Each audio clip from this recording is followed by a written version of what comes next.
મારે બનાવવું છે શ્રીખંડ. જો ઉપર મલાઈ નહીં થવા દેવાની, બેઠી બેઠી દૂધ ગરમ કરી અને હલાવતી હતી કે આની હવે આંગળી હટકડ્યું છે. આંગળી હટક એટલે બધાને ખબર પડી જાય. મેં એકદમ મોડું દહીં મેળવી દેવાનું. ગોલ્ડ દૂધ છે ને એટલે વિચાર કર્યો કે શ્રીખંડ બનાવી નાખું. તો ચાલો, એટલે દહીં મસ્ત મેળવી દીધું હતું. એકદમ મસ્ત અમૂલ ગોલ્ડનું છે એટલે ઘાટું ઘાટું થઈ ગયું અને મોડું મેળવ્યું છે. અને આપણે અત્યારે આમાં આ ધોઈ નાખ્યું છે મેં. મારી પાસે વ્હાઈટ નથી એટલે કોઈ કમેન્ટ ના કરતા કે વ્હાઈટ કપડામાં જ બંધે, પણ નથી એટલે પછી મેં આ યુઝ કરું છું. પણ મસ્ત ધોઈ નાખ્યું છે. એમાં આપણે બાંધી દઈએ શ્રીખંડ કરવા માટે. જો આવી રીતે પછી છે ને આ દહીંને મેં 3-4 કલાક નીતરવા મૂકી દીધું હતું. તો એને લઈ અને આ ચાવડામાં નાખી દેવાનું. એક હાથથી શૂટિંગ ઉતારવું નથી ફાવતું એટલે હું હમણાં ગળાઈ જાય ને પછી બતાવું. આ તો ખાલી શું કહેવાય રેસીપી માટે આટલું એમાં નાખ્યું છે ને. હારે સુગર નાખી જવાની એટલે હારે ગળાતી જાય અને મસ્ત થઈ જાય.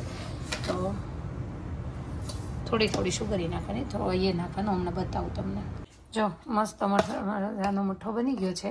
પણ અમારે છે ને કાજુ બદામ આમાં નહીં નાખવાના. હર્ષ નો ખાય, નીરા નો ખાય. નીરા તો જો કે મઠ્ઠી નથી ખાતી એટલે. અને દીપકનું કેવું ખબર, ક્યારેક નાખ્યા હોય ને તો બહુ ભાવે, ક્યારેક નાખ્યા હોય ને કે આવું નહોતું નાખવું.